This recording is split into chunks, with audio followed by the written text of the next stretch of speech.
जय हिंद एवरीवन। आज हम आपको फिजिक्स का रिवीजन करवाएंगे एनडीए फॉर सीडीएस के लिए।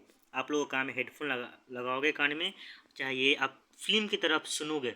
जो मैं बोलूँगा आपको एक एक PYQ क्वेश्चन में बोलूँगा आपको, ठीक है। वो आपको एग्जाम में देखने को मिलेगा, ठीक है। बिना टाइम गंवाए हुए हम स्टार्ट करते हैं। चलिए, सबसे पहले हम साउंड वेव का रिवीजन करेंगे। जो इम्पोर्टेंट चैप्टर है और इम्पोर्टेंट टॉपिक है मैं वही बताऊंगा। आराम से आप सुनिएगा, आपको परसों जो एग्ज़ाम होगा उसमें आपको ज़रूर 100% देखने को मिलेगा। हम सबसे पहले बात करते हैं इलेक्ट्रोमैग्नेटिक वेव्स का। इलेक्ट्रोमैग्नेटिक जो वेव्स है उसका जो नेचर होता है ट्रांसवर्स नेचर का होता है। आप सर बहुत बढ़िया बताए हैं कि इलेक्ट्रोमैग्नेटिक वेव जो होता है उसका नेचर ट्रांसवर्स नेचर का होता है। जो इलेक्ट्रोमैग्नेटिक वेव है उसको मीडियम का रिक्वायर्ड नहीं होता है। इलेक्ट्रोमैग्नेटिक वेव का मीडियम का ज़रूरत नहीं पड़ता है, जिसका ऑक्सीलेशन जो होगा परपेंडिकुलर होगा। जो इलेक्ट्रोमैग्नेटिक वेव है वैक्यूम में ट्रेवल कर सकता है और इलेक्ट्रोमैग्नेटिक वेव के पास कैरी वो एनर्जी और मोमेंटम लेकर चल सकता है। Electromagnetic wave consist of electric field and magnetic field. जो इलेक्ट्रोमैग्नेटिक वेव है आपका इलेक्ट्रिक फील्ड और मैग्नेटिक फील्ड दोनों रखता है। सर आपने क्या बताया? हम बताए हैं कि इलेक्ट्रोमैग्नेटिक वेव है वो ट्रांसवर्स नेचर का होता है, इसका ऑक्सीलेशन जो परपेंडिकुलर होता है। इलेक्ट्रोमैग्नेटिक वेव को मीडियम का ज़रूरत नहीं पड़ता है, ये ट्रेवल कर सकता है वैक्यूम में। आपको इतना बात ध्यान में होनी चाहिए। और इलेक्ट्रोमैग्नेटिक वेव क्या कंसिस्ट रखता है? इलेक्ट्रिक फील्ड और magnetic field.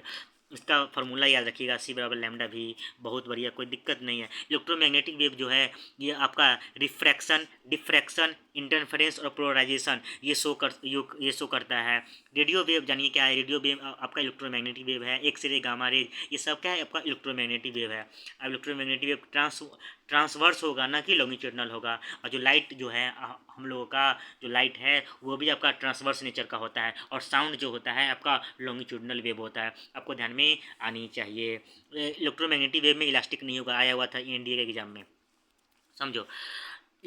Maximum energy photon gamma rays में होगा। साउंड जो है ट्रेवल वैक्यूम में नहीं करता है। सर आप क्या बताएं? साउंड वैक्यूम में ट्रेवल नहीं करता है। साउंड जो है सबसे ज़्यादा मैक्सिमम सॉलिड में ट्रेवल करेगा। उसके बाद बताइए क्या चीज़ में ट्रेवल करेगा? साउंड आपको सबसे ज़्यादा ट्रेवल आपको सॉलिड मीडियम में करता है। और लाइट सबसे ज़्यादा ट्रेवल आपको वैक्यूम में करता है। वही वैक्यूम है जिसका फार्मूला होगा 3 × 10⁸ मीटर पर स्क्वायर सेकेंड, या मीटर बाई सेकेंड, याद रखिएगा। लाइट ईयर का क्या काम है कि वेरी लार्ज डिस्टेंस को मेजर करता है। लाइट ईयर क्या करता है? वेरी लार्ज डिस्टेंस को मेजर करता है। आपको ध्यान में आनी चाहिए। जो साउंड है आपका इलेक्ट्रोमैग्नेटिक वेव नहीं है। लाइट है लेकिन साउंड आपका इलेक्ट्रोमैग्नेटिक वेव नहीं है। 1 एंगस्ट्रॉम का वैल्यू होता है 10⁻⁻10 मीटर और 1 नैनोमीटर का होता है 10⁻⁹मीटर, याद रखिएगा। मैक्सिमम वेवलेंथ आपका रेडियो वेव का होता है। मैक्सिमम वेवलेंथ आपका रेडियो वेव का होगा और मैक्सिमम फ्रिक्वेंसी गामा रेज का होगा, याद रखिएगा। समझिए, वैक्यूम में आप कोई भी सामान गिराते हैं 5 किलो का और 10 किलो का सेम ट्रेवल के साथ गिरेगा, लेकिन एटमॉस्फेयर में डिफरेंट में गिरेगा, याद रखिएगा। चलिए, हम सबसे पहले ये लाइन देखिएगा, इसी से क्वेश्चन फिक्स है कि क्वेश्चन आएगा। समझिए, RMI BUXG, बस इतना याद रखिए। RMI करते हैं ना, RMI करते हैं ना, तो RMI BUXG। R for radio wave, M for microwave, I for infrared, B for visual ray, U for ultrared, X for X ray, G for gamma rays. Radio wave का मैक्सिमम वेवलेंथ होगा। Radio wave का maximum wavelength होता है, तो इसका gamma rays का सबसे कम होता है, रखिएगा। रेडियो वेव का मैक्सिमम वेवलेंथ होता है, फिर माइक्रो का, फिर इंफ्रा का, फिर विजुअल का दे देगा, फिर यू का, अल्ट्रा का दे देगा, फिर एक्स का, फिर गामा का। लेकिन सबसे ज़्यादा फ्रिक्वेंसी गामा रेज का होता है, याद रखिए। गामा रेज का फ्रिक्वेंसी ज़्यादा होता है, फिर एक्स का। सबसे कम फ्रिक्वेंसी रेडियो वेव का होता है। देखिए, मैक्सिमम वेवलेंथ जब होगा तो रेडियो वेव का होगा और नीचे से आते हुए चल जाएगा, ठीक है। सबसे मैक्सिमम वेवलेंथ रेडियो वेव, फिर माइक्रो, फिर इंफ्रा का होगा। सबसे मैक्सिमम फ्रिक्वेंसी गामा रेज का होता है, फिर गामा का, फिर एक्स का, फिर यू का, फिर जी का। ये पॉइंट याद रखिएगा, इस सीक्वेंस में ये सीक्वेंस लगाने के लिए दे देगा आपको, ठीक है। RMI BUXG, बहुत बढ़िया। अब हम समझते हैं गामा रेज को हम यूज़ करते हैं मेडिकल ट्रीटमेंट में, कैंसर थेरेपी में और न्यूक्लियर रिएक्शन में। और प्रोड्यूस इसमें से क्या होता है? रेडियो एक्टिव डीके प्रोड्यूस होता है गामा रेज से, याद रखिएगा। गामा रेज क्या है? आपका स्मॉलेस्ट वेवलेंथ है, इसमें हाई फ्रिक्वेंसी होती है और इलेक्ट्रोमैग्नेटिक वेव है गामा रे। हम सर बात किए गामा रेज को मेडिकल ट्रीटमेंट में, कैंसर थेरेपी में और न्यूक्लियर रिएक्शन में यूज करते हैं। रेडियो वेव इसमें से प्रोड्यूस होता है, स्मॉलेस्ट वेवलेंथ है। गामा रेज आपका स्मॉलेस्ट वेवलेंथ है, इसमें हाई फ्रिक्वेंसी है, इलेक्ट्रोमैग्नेटिक वेव आपको देखने को मिलेगा। एक्सरे, ये पॉइंट वेरी वेरी सिग्निफिकेंट है। X ray not deflected by electric field and magnetic field, very very significant point है, एनडीए सीडीएस में आया हुआ है। एक्सरे जो है ना आपका इलेक्ट्रिक फील्ड डिफ्लेक्ट करेगा, not deflected by electric field and magnetic field, आपको ध्यान में आनी चाहिए। और इलेक्ट्रिक फील्ड जो है कांट इंटरसेक्ट ईच अदर, अभी ये पॉइंट भी याद रखिएगा। एक्सरे आपका इलेक्ट्रोमैग्नेटिक वेव है सर। एक्सरे जो है प्रोड्यूस करता है हीट जनरेट, और इसमें हाई पेनिट्रेशन होती है। बहुत बढ़िया। चलिए अब अल्ट्रा वायलेट रे हम देखते हैं। अल्ट्रा वायलेट रे को स्किन कैंसर में यूज करते हैं, याद रखिएगा। इंफ्रारेड जो है हीट एनर्जी, टेलीविजन में जो रिमोट में आप जो नंबर चेंज करते हैं 61 से 62 पे जाते हैं, तो जो रिमोट हम लोग को टेलीविजन में रिमोट चेंज कर जो रिमोट है वो इंफ्रारेड रे ही है। हीट एनर्जी जो कुकिंग फूड जो बनाते हैं कुक फूड, वो माइक्रोवेव उसमें आ जाएगा, याद रखिएगा। सैटेलाइट कम्युनिकेशन के लिए आपको रेडियो वेव से हमको ज्योग्राफी में पढ़ाए थे थर्मोस्फीयर, याद है ना, थर्मोस्फीयर में रेडियो वेव रहता है। बहुत बढ़िया। सैटेलाइट कम्युनिकेशन के लिए रेडियो वेव जो होता है। लाउडनेस का यूनिट क्या होगा? डेसिबल। लाउडनेस का यूनिट डेसिबल होता है। साउंड ट्रैवल करता है स्लोअर देन लाइट, याद रखिएगा। साउंड जो है लाइट से कम स्पीड में ट्रैवल करता है। बहुत बढ़िया। अब हम माइक्रोवेव के बारे में जानते हैं। माइक्रोवेव क्या होगा? इंफ्रारेड और रेडियो वेव के बीच में होता है माइक्रोवेव। सीक्वेंस याद है ना, RMIVUXG, उसे कर लीजिएगा। माइक्रोवेव में इनविजिबल रेंज होता है, लार्ज वेवलेंथ आपको ध्यान में आनी चाहिए। अल्ट्रासोनिक जो है इसमें क्रैक स्किन क्लीन प्लेसेस के लिए यूज करता है। साउंड को नीड होता है मीडियम, याद रखिएगा। साउंड जो है उसको मीडियम, जो रिक्वायर्ड मीडियम का पड़ता है। रेड का हाईएस्ट वेवलेंथ होता है। रेड जो कलर है आपका हाईएस्ट वेवलेंथ होता है। विजुअल का शॉर्टेस्ट वेवलेंथ होता है। कितना होगा? 700 नैनोमीटर, याद रखिएगा। वायलेट के कितना होता है? 400 नैनोमीटर। वायलेट का शॉर्टेस्ट वेवलेंथ होता है, याद रखिएगा। अल्टीमीटर का यूज करते हैं आप अल्टीट्यूड के लिए। आमीमीटर का यूज करते हैं इलेक्ट्रिक करंट के लिए। आमीमीटर का यूज करेंगे इलेक्ट्रिक करंट के लिए। इलेक्ट्रिक करंट का यूनिट क्या होता है? एम्पियर। बहुत बढ़िया। इलेक्ट्रिक करंट का फॉर्मूला आगे पढ़ाएंगे, I/Q/T होता है। बैरोमीटर को मेजर करते हैं एटमॉस्फेरिक प्रेशर के लिए। प्रेशर का फॉर्मूला होता है फोर्स बाई एरिया, उससे निकल जाएगा न्यूटन पर स्क्वायर मीटर। और प्रेशर का एक और फॉर्मूला, प्रेशर को यूनिट एक और होता है, पास्कल होता है। और प्रेशर में जितना कम एरिया होगा उतना ज़्यादा प्रेशर लगेगा, याद रखिएगा। जितना कम एरिया हो प्रेशर उतना ज़्यादा लगेगा। बोलोमीटर का यूज करते हैं हीट रेडिएशन के लिए। सर आप बोलोमीटर का यूज करते हैं हीट रेडिएशन के लिए, हाँ। और कैलोरीमीटर का यूज कैलोरीमीटर जो है इसका यूज करते हैं आप क्वांटिटी ऑफ हीट के लिए, ये भी याद रखिएगा। मेजरमेंट क्वांटिटी ऑफ हीट के लिए कैलोरीमीटर का यूज करते हैं। कम्यूटेटर क्या है? AC से DC में चेंज होता है। कम्यूटेटर में AC से DC में चेंज होता है। और reverse direction of electric current का होता है। कम्यूटेटर में reverse direction of electric current होता है। AC × DC ध्यान में नहीं चाहिए। एक है बैरोग्राफ का यूज करते हैं क्या? रिकॉर्डिंग ऑफ एटमॉस्फेरिक प्रेशर के लिए। साइक्लोट्रॉन का यूज करते हैं चार्ज पार्टिकल के लिए। वेरी वेरी ये इंपॉर्टेंट है। डायनामो का यूज करते हैं मैकेनिकल से इलेक्ट्रिकल में जाना है। मैकेनिकल से इलेक्ट्रिकल में चेंज करना है तो आपको डायनामो का यूज करना होगा।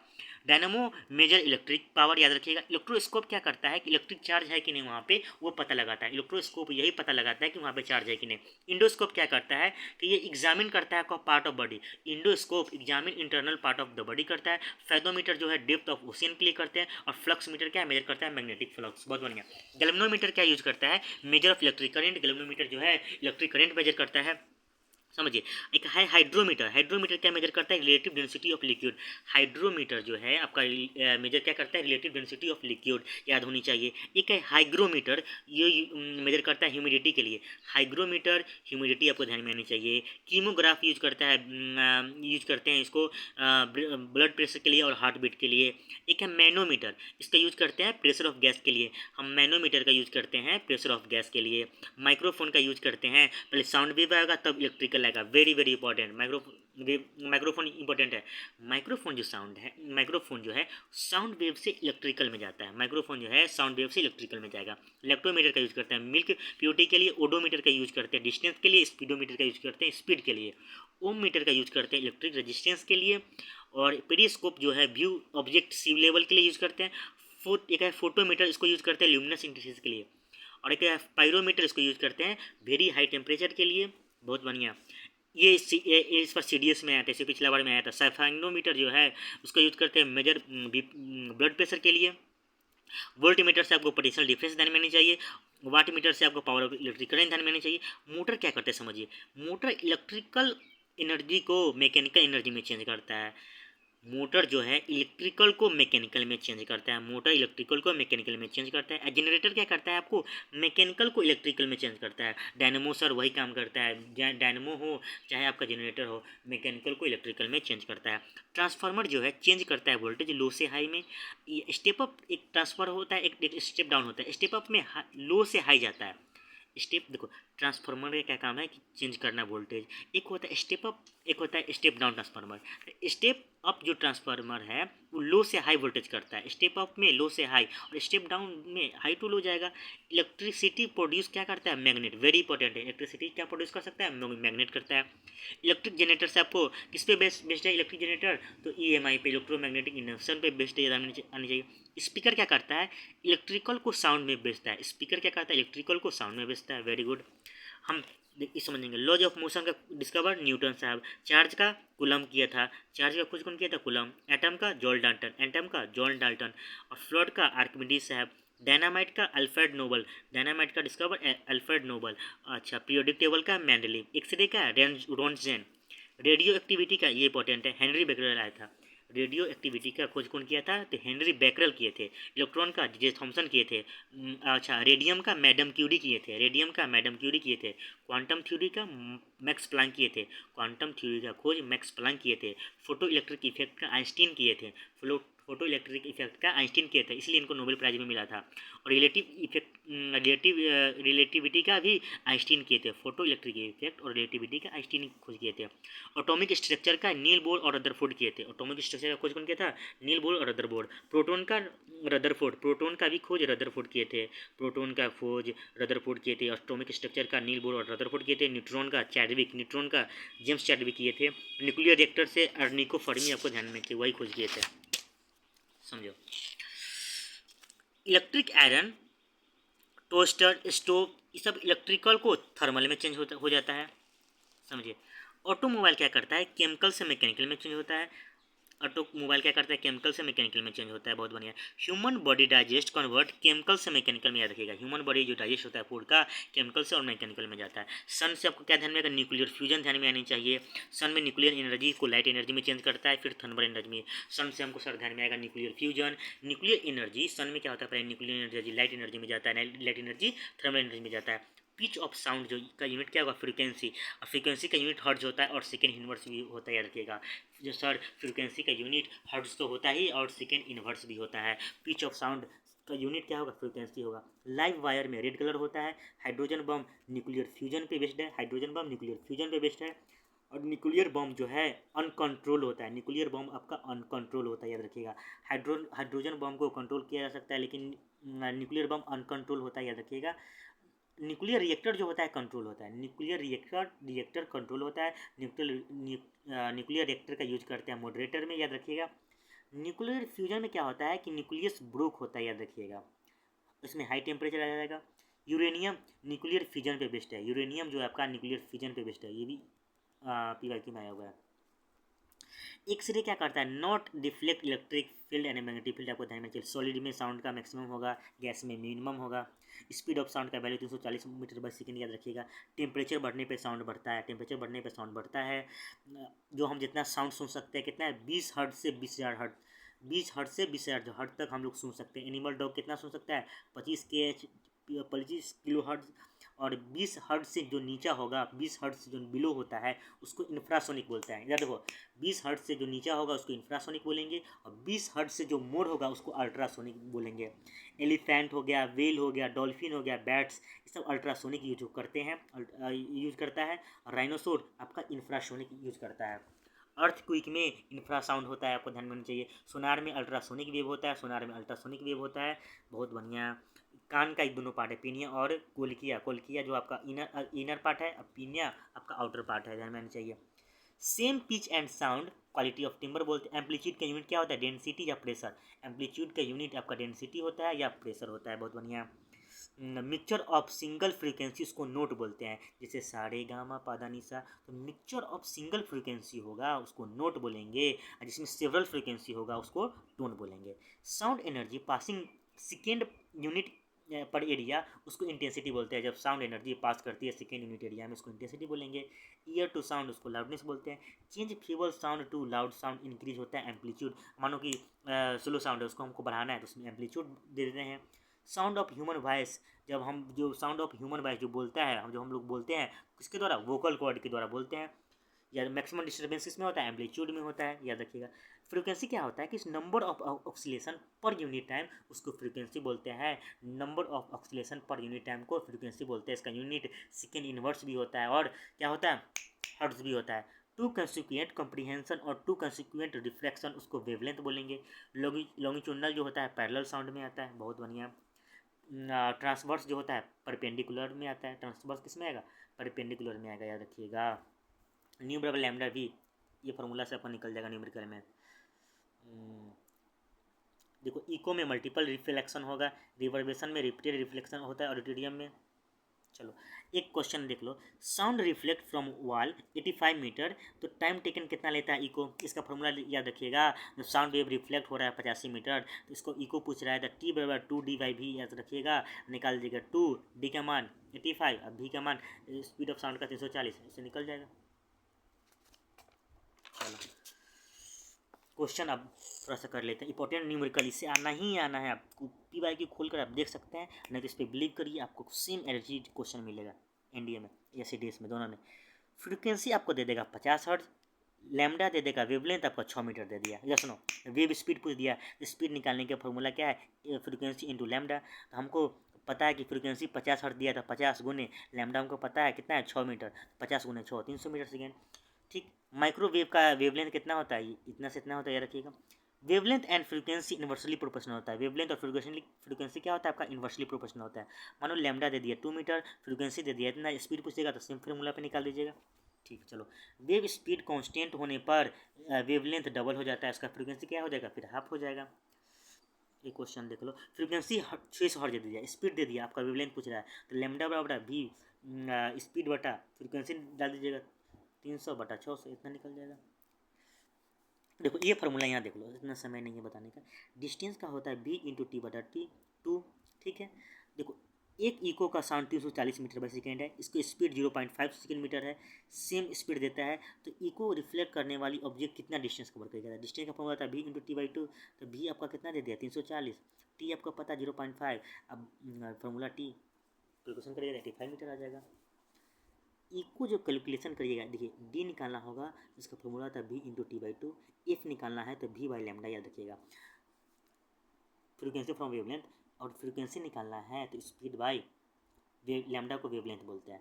लैम्डा निकालना है तो v बटा एफ कर देंगे, डिवाइड कर दीजिएगा, टी बराबर 2, टी निकालना है 2d/v कर देंगे। इधर कुछ फॉर्मूला देख लेते हैं। एरिया का स्क्वायर मीटर बोलते हैं, वॉल्यूम को क्यूबिक मीटर बोलते हैं, इसमें नहीं आएगा। ये आएगा वर्क और एनर्जी में, समझिए वर्क का फॉर्मूला आता है एफ इंटू डी, डी क्या डिस्प्लेसमेंट है, तो एफ को न्यूटन में मेजर करते हैं, डिस्टेंस को मीटर में, तो वर्क का यूनिट क्या हो जाएगा, न्यूटन मीटर या जूल भी होता है। इलेक्ट्रिक करंट का फॉर्मूला आता है I/Q/T, चार्ज बटा कूलम हो जाएगा। डेंसिटी का मास बाई वॉल्यूम फॉर्मूला आता है, डेंसिटी का फॉर्मूला आता है मास बाई वॉल्यूम, मास को केजी में, वॉल्यूम को क्यूबिक मीटर में। फोर्स का फॉर्मूला होता है M इंटू ए, फोर्स का यूनिट न्यूटन भी होता है और केजी मीटर -2 भी होता है, केजी -2, याद रखिएगा। स्पीड का फॉर्मूला क्या होता है, distance by time, metre by second हो जाएगा। वेलोसिटी का क्या होता है dx/dt, मतलब x जो है डिस्प्लेसमेंट है, t क्या है टाइम, मतलब टाइम को second, metre by second. Velocity का यूनिट होता है मीटर बाई सेकंड। एक्सेलरेशन का क्या होता है देख लीजिए, मीटर सेकंड -2 ms। चलो इधर इम्पल्स का फॉर्मूला क्या होता है, फोर्स इंटू टाइम, तो न्यूटन इंटू सेकेंड, सब पढ़ाए हुए हैं। सरफेस टेंशन में क्या होता है, फोर्स इंटू लेंथ, न्यूटन बटा मीटर, सब पढ़ाया हुआ है। पावर का वर्क बाई टाइम होता है, पावर का यूनिट जूल बाई सेकेंड भी होता है और वाट भी होता है, याद रखिएगा, इसका इंपॉर्टेंट है। प्रेशर का फोर्स बाई एन या न्यूटन पर स्क्वायर मीटर या पास्कल भी होगा। वेक्टर कौन कौन, वेक्टर क्वांटिटी, इसमें वेक्टर में मैग्नीट्यूड और डायरेक्शन चाहिए, और स्केलर में आपको ओनली मैग्नीट्यूड चाहिए, ठीक है। वेक्टर में मैग्नीट्यूड और डायरेक्शन होना चाहिए। जैसे वेक्टर क्वांटिटी में कौन कौन एग्जाम्पल में आ जाएगा, समझो displacement, velocity, acceleration, force, momentum, weight, electric field और मैग्नेटिक फील्ड, ये सब वेक्टर क्वांटिटी है। स्केलर में कौन कौन आ जाएगा, समझो डिस्टेंस, स्पीड, टाइम, मास, एनर्जी, वर्क, पावर, प्रेशर, ये सब क्या है, स्केलर क्वांटिटी है। चार्ज का यूनिट कूलम होता है, पोटेंशियल डिफरेंस का वोल्ट होगा। इलेक्ट्रिक रेजिस्टेंस का यूनिट ओम होता है। इलेक्ट्रिक कैपेसिटी का फैराड होता है। मैग्नेटिक फ्लक्स का यूनिट क्या होता है, वेबर होता है। मैग्नेटिक इंडक्शन का यूनिट क्या होगा, हेनरी होगा, याद रखिएगा। एंगल की यूनिट रेडियन होता है, सॉलिड एंगल का स्टेरेडियन हो जाएगा। फ्रीक्वेंसी का यूनिट हर्ट्ज होता है। विस्कोसिटी का याद रखिएगा, स्पेसिफिक सबका देख लो। लाइट ईयर का आप यूज करते हैं मेजरमेंट ऑफ डिस्टेंस के लिए, याद रखिएगा।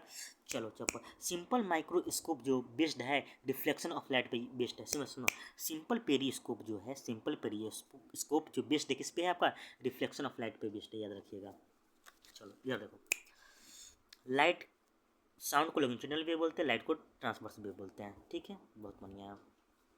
Incident ray, normal at mirror and point of क्या है, रिफ्लेक्टेड रे, ये तीनों एक ही प्लेन में होते हैं, ये आपको पता होगा। चलो समझो समझो समझाते हैं। एक मिनट गाइज, एक मिनट।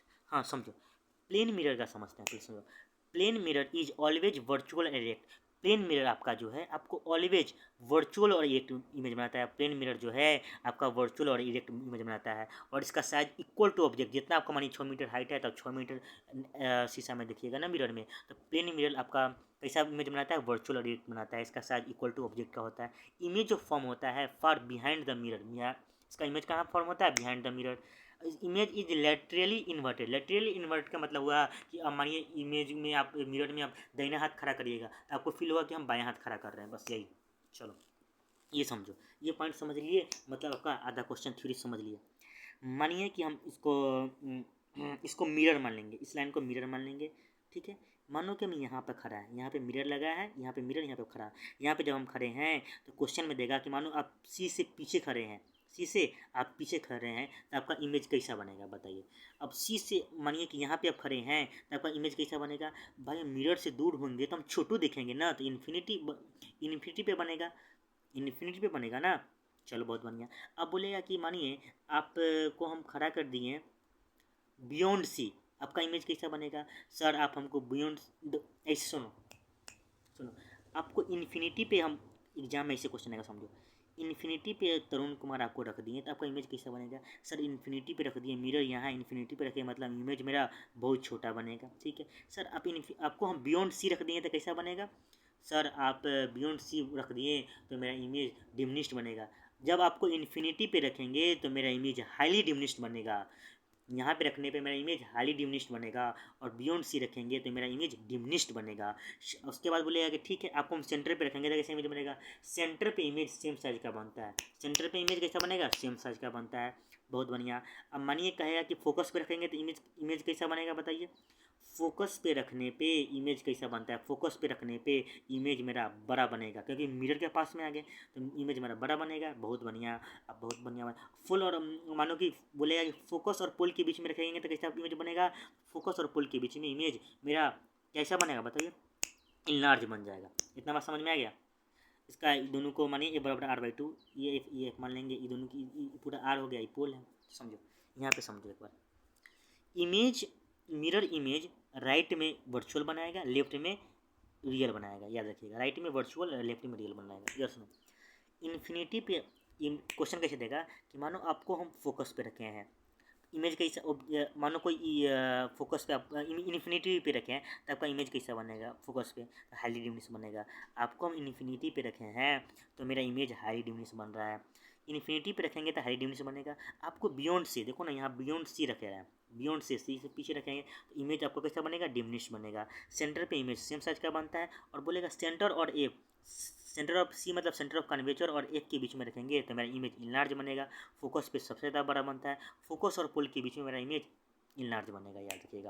सुनो, इन्फिनिटी पे रखेंगे तो फोकस पे बनेगा, इन्फिनिटी पे रखेंगे तो फोकस पे बनेगा। बियॉन्ड सी रखेंगे तो सी और एफ के बीच में बनेगा, और सेंटर पे तो सेंटर पे सेम बनता है। तो बियॉन्ड सी और एफ के बीच में रख रहे हैं, तो यहाँ देखो बियॉन्ड और सी ऑफ के बीच में रख रहे हैं तो इसका उल्टा हो गया, बियॉन्ड सी बन रहा है। फोकस पे है तो इन्फिनाइट पे, देखो यहाँ फोकस पे तो इन्फिनाइट पे।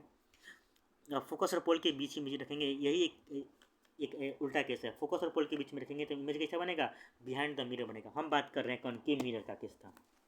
देखो कॉनकेव मिरर के केस में इसका इमेज जो बनता है रियल और इन्वर्टेड बनेगा सब केस में।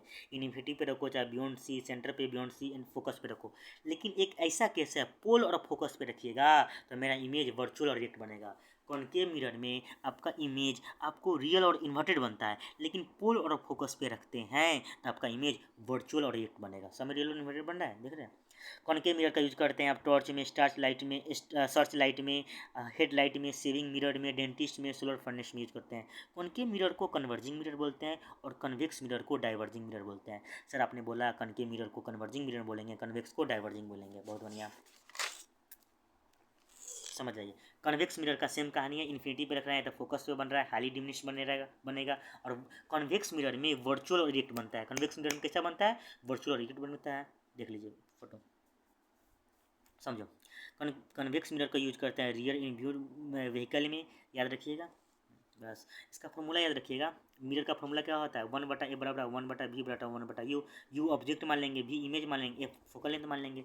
m आवर्धन का फॉर्मूला क्या होता है, m बराबर b by you. Height v क्या हो गया, हाइट ऑफ इमेज हो गया, u क्या हो गया, हाइट ऑफ ऑब्जेक्ट हो गया। Always from erect image plane mirror और कन्वेक्स मिरर, क्या बोले, प्लेन मिरर और कन्वेक्स मिरर वर्चुअल और इरेक्ट बनाता है। चलो लेकिन सही है। देखो, प्लेन मिरर आपका वर्चुअल, इरेक्ट और स्मॉल साइज का बनाता है। कन्वेक्स मिरर भी वर्चुअल, इरेक्ट और स्मॉल बनाता है। कन्वेक्स लेंस जो है रियल और इमेजिनरी। सुनो, एक पॉइंट याद रखना, कान खोल के सुनो। कॉनकेव मिरर का भाई कन्वेक्स लेंस होता है, बस इतना याद रखो। कॉनकेव मिरर का भाई कन्वेक्स लेंस होता है और कन्वेक्स मिरर का भाई कॉनकेव लेंस होता है, जस्ट उसका अपोजिट हो जाता है। कॉनकेव का कन्वेक्स लेंस भाई होगा और कन्वेक्स का कॉनकेव लेंस होगा, ठीक है। समझो, कॉन्वेक्स लेंस में रियल और इन्वर्टेड बनेगा। सर कैसे, अब तो बताए हैं। देखो हम कॉन्वेक्स लेंस में रियल और इन्वर्टेड इसलिए बन रहा है क्योंकि हम कॉनकेव मिरर में क्या पढ़े हैं, कॉनकेव मिरर में पढ़ाए हैं ना, कॉनकेव मिरर में रियल और इन्वर्टेड बनता है। देखो यहाँ कमाल, देखो कॉनकेव लेंस में कैसा बन रहा है, वर्चुअल और इरेक्ट। हम क्या बताएं कि कॉनकेव लेंस जो है उसका कन्वेक्स का है, कन्वेक्स में बन रहा है, वर्चुअल और इरेक्ट बन रहा है ना। तो कन्वेक्स का दोस्त कॉनकेव है और कॉनकेव का दोस्त कन्वेक्स है। कन्वेक्स लेंस में रियल और इन्वर्टेड बनता है और कॉनकेव में वर्चुअल और इरेक्ट बनता है, याद रखिए। रिफ्रैक्शन में समझिए क्या होता है, जैसे में आप कोई सिक्का को बाल्टी में रख दिए तो ऊपर आपको उठे हुए दिखाई देता है, वो रिफ्रैक्शन के कारण में होता है, याद रखिएगा। डायरेक्शन ऑफ मीडियम जब चेंज होता है, सेकेंड मीडियम में जाता है तो उसको मतलब रिफ्लेक्शन में क्या होता है कि लाइट एक बेंड हो जाता है और रिफ्लेक्शन में टकरा के वापस चले जाता है, ठीक। इंसिडेंट रे, डिफ्लेक्टेड रे, नॉर्मल टू इन्फ्लुएंस, तीनों एक ही लाइन में होता है, समझ लीजिए। साइन आई बराबर साइन कांस्टेंट होगा, स्नेल लॉ का फॉर्मूला यही है। कॉनकेव निगेटिव रखिएगा और कॉन्वेक्स पॉजिटिव, न्यूमेरिकल में काम देगा। कॉनकेव में निगेटिव और कॉन्वेक्स में पॉजिटिव होगा। चलो, स्नेल लॉ का यूज करते हैं for the light given colour for diffraction none as Snell law. Light जो गिवन कलर देता है फॉर डिफ्रेक्शन के लिए उसको स्नेल लॉ बोलते हैं। कन्वेक्स लेंस कन्वर्जेंट होता है, याद रखना, very very important. Convex lens convergent होता है और कॉनकेव लेंस डाइवर्जेंट होता है। सर आपने बताया कन्वेक्स लेंस जो है आपका कन्वर्जेंट है और कॉनकेव लेंस डाइवर्जेंट है। इसका वैल्यू डायमंड का याद रखिएगा 2.42 होता है बस। कॉनकेव लेंस क्या होता है समझो, कॉनकेव लेंस आप बताए हैं कि सर वर्चुअल, इरेक्ट और डिमिनिश्ड बनता है। कैसा बनता है, डिमिनिश्ड इमेज बनाता है। कॉनकेव लेंस जो है आपका वर्चुअल, इरेक्ट और डिमिनिश्ड